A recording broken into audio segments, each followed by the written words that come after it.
පහුගිය දවස්වල මම XM broker ගැන review එකක් කරා. ඒකෙදි මට කමෙන්ට් එකක් ඇවිල්ලා තිබ්බා. ඒ කමෙන්ට් එකට reply එකක් විදිහට තමයි මම මේ market making ගැන කියන්නේ. ඒ කමෙන්ට් එකේ මට දාලා තිබ්බේ market making එක ගැන මම දීලා තියෙන explanation එක වැරදි. market making කියන්නේ ඒක නෙමෙයි කියන එක. ඉතින් මට ඇත්තටම හොයලා බලන්න වුණා මම කිව්ව market making එක වැරදිද? එතකොට මෙයා කියන market making එක මොකද්ද? මේ දෙකේ වෙනස මොකද්ද කියලා. ඉතින් මම හැම දෙයක්ම ඔයගලන්ට දෙන්නේ මට හිතෙන දේවල් නෙමෙයි වෙබ් එකේ ඉන්ටර්නෙට් එකේ තියෙන කරුණු තමයි මම ඔයගලන්ට කියලා දෙන්නේ. ඉතින් මම හැමතිස්සෙම පාවිච්චි කරන එකක් තමයි ChatGPT. එතකොට මේ market making කියන එකේ definition එකත් මම ඔයගලන්ට දෙන්නේ ChatGPT වල search කරලා ඔයගලන්ට මේකේ බලා ගන්න පුළුවන්. ඉතින් මම ඇහුවා forex වල market making කියන එකේ meaning එක මොකක්ද? එතකොට එකක් තමයි forex market එකට liquidity provide කරන කට්ටිය. ඒ කියන්නේ ද්‍රව්‍යශීලීත්වය කරන්න මිල ඉහළ පහළ යන්න forex එකේ මිල තීරණය කරන්න බලපාන එක පිරිසක් තමයි market making කියලා කියන්නේ. අනිත් පිරිස තමයි අර XM broker වගේ ECN electronic communication networks straight through processing කියන අර real forex market එකට අපිව සම්බන්ධ කරන්නේ නැතුව තමන්ගෙම හදාගත්ත market එකක් ඇතුලේ client ලගේ trading දාන කට්ටිය තමයි market makers ලා කියන්නේ. එතකොට හොඳ පිරිසකට ගන්න පුළුවන් බැංකු institutions. එතකොට බැංකු ගත්තොත් JP Morgan City ඔය වගේ කට්ටිය අපිට දාන්න පුළුවන්.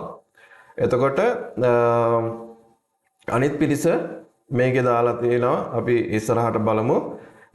මම ඊට පස්සේ තවත් ඇහුවා is it mean market maker have two categories? තවත් අපිට clear වෙන්න market makers ලා categories දෙකකට කැඩෙනවද? එතකොට ඔව් market makers can be categorized into two main types. Categories දෙකකට කැඩෙනවා. එක කට්ටියක් තමයි institutional market makers ලා කියන category එක.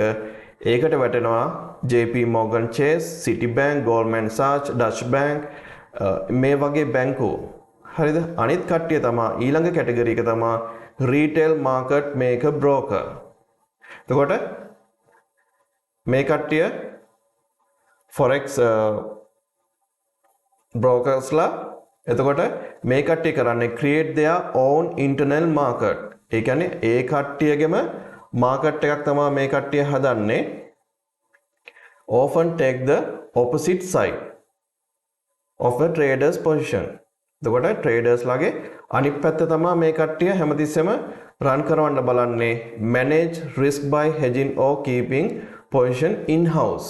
හරිද? මේ කට්ටිය තමයි risk එක manage කරන එක hedge funds කරන එක ඔක්කොම කරන්නේ. සමහර අයට මේක තේරෙන්නේ නැහැ. හරිද? ඉතින් සමහර අයත් කමෙන්ට් කරලා දාලා තිබ්බා එතකොට මේ හරියට trade කරන්න ඕනේ නැද්ද? broker කෙනෙක් හරියට තෝරගත්තොත් profit කරන්න පුළුවන්ද කියන එක. එහෙම බෑ. හරිද?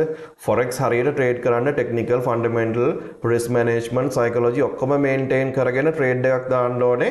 එතකොට තමයි profit වෙන්නේ. නැත්තම් නිකන් උඩට පල්ලෙහාට බයි දාලා කොච්චර හොඳ broker කෙනෙක් වුණත් lost වෙනවා. හරිද? සම්භාවිතාවයකුත් නෙමෙයි හරියට දන්නේ නැතුව trade කරන්න ගියොත් කොච්චර broker හොඳ වුණත් lost වෙනවා. හැබැයි හොඳට දැනගෙන ඉන්න කෙනෙක් අර වගේ broker company එක trade කරලා හම්බ කරන්න පුළුවන් ඒවත් තියෙනවා.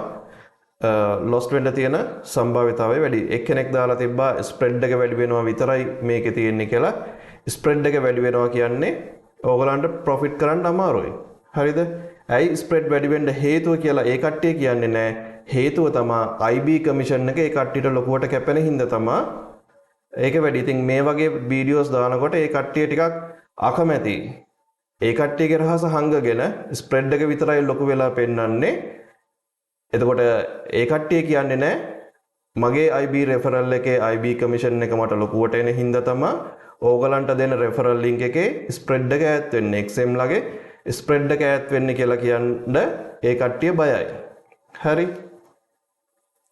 එතකොට FXCM, IG Group, Oanda partially market maker. එතකොට Oanda කියන එක කට්ටිය දන්නවද? ඉතින් සමහර අය අහලා තිබ්බා එහෙනම් ට්‍රේඩිං view එකක් මාකට් මේකර් කෙනෙක්ද කියලා. හරිද? එතකොට ට්‍රේඩින් view එකේ තියෙන එකම තමයි XM එකේ යන්නේ. හරිද? ඒ කියන්නේ forex market එකේ තියෙන එකම තමයි මෙතනදි turn වෙන්නේ. හැබැයි පොඩි points වලින් wicks වලින් එහෙම වෙනස් වෙන්න පුළුවන්. එතකොට ඔයගොල්ලෝ දන්නේවත් නැති තැන් වලින් වෙනවා. ඒක මම දැකලා තියෙනවා.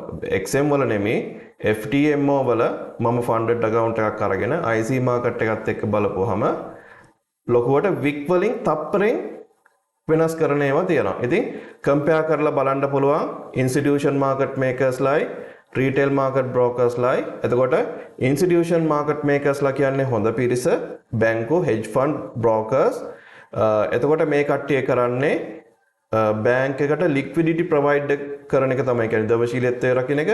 එතකොට මේ කට්ටිය දාන trades හින්දා market එකේ buy and sell price එක මිල ඉහළ වැඩි වෙන්න, ඉහළ යන්න වැඩි වෙන්න බලපානවා. ඊට පස්සේ execution true interbank pricing conflict of interest law. එතකොට අනිත් කට්ටිය retail market maker brokers ලා individual traders they own. එතකොට මේ කට්ටියගේ clients ලා වෙන්නේ individual traders ලා, අර කට්ටියගේ වෙන්නේ banks, hedge funds, broker companies. එතකොට මේ කට්ටියගේ වෙන්නේ individual traders ලා, අපි වගේ traders ලා liquidity provide to A කට්ටියගේ own clients ලාට විතරයි ඒ කට්ටිය liquidity එක දෙන්නේ. එතකොට institution market makers ලා CPT market, IC market ඔය වගේ ඕගොල්ලන්ට මම පෙන්නන්නම් examples ටිකක්. එතකොට මේ කට්ටියගේ market makers ලා කියලා පෙන්නන්නේ institution market makers ලා. එතකොට odd executions වෙන්නේ අර කට්ටියගේ true interbank pricing, මේ කට්ටියගේ මේ manipulate pricing, slippage, spread widening. එතකොට spread එක ඈත් වෙන්න පුළුවන්, slippage වෙන්න පුළුවන්. ඔය දේවල් හරහා තමයි මේ කට්ටිය client ලව lost කරවන්නේ. එතකොට ඉතින් මම XM නරකයි කියලා කියන්නේ XM වලින් trade කරලා ගොඩ යන්න බෑ කියලා කියන්නේ නෑ. හරියට analyze කරගෙන ගියොත් XM වලින් trade කරලා profit කරන්න පුළුවන්. හරිද? මට කිසිම XM එක්ක තරහවක් එහෙම දෙයක් නෑ. මට තියෙන ප්‍රශ්නේ ලොකු IB කමිෂන් අරගෙන කට්ටිය ට්‍රේඩිං ඉගෙන ගන්න අලුත් පිරිසට ගෙන් හම්බ කරන එක තමයි. ඉතින් තව කෙනෙක් යටතේ හම්බ කරන්න පුරුදු වෙන්න එපා.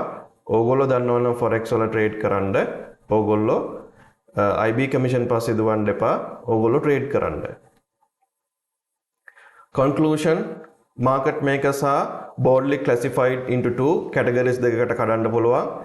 එක පිරිසක් institutional market makers ලා big players provide real market liquidity. හරිද? market එකට liquidity provide කරන ප්‍රධාන කට්ටිය. අනිත් කට්ටිය retail market maker brokers ලා ඒ කට්ටිය කරන්නේ interacting directly with individual traders. එතකොට individual traders ලව lost කරවන එක තමයි මේ කට්ටියගේ main target එක. හරි, මම හිතනවා හැමෝටම මට කමෙන්ට් කරපු කට්ටියට සහ අනිත් සියලුම දෙනාටම forex වල market makers ලා කියන්නේ කවුද කියන එක පැහැදිලි ඇති කියලා.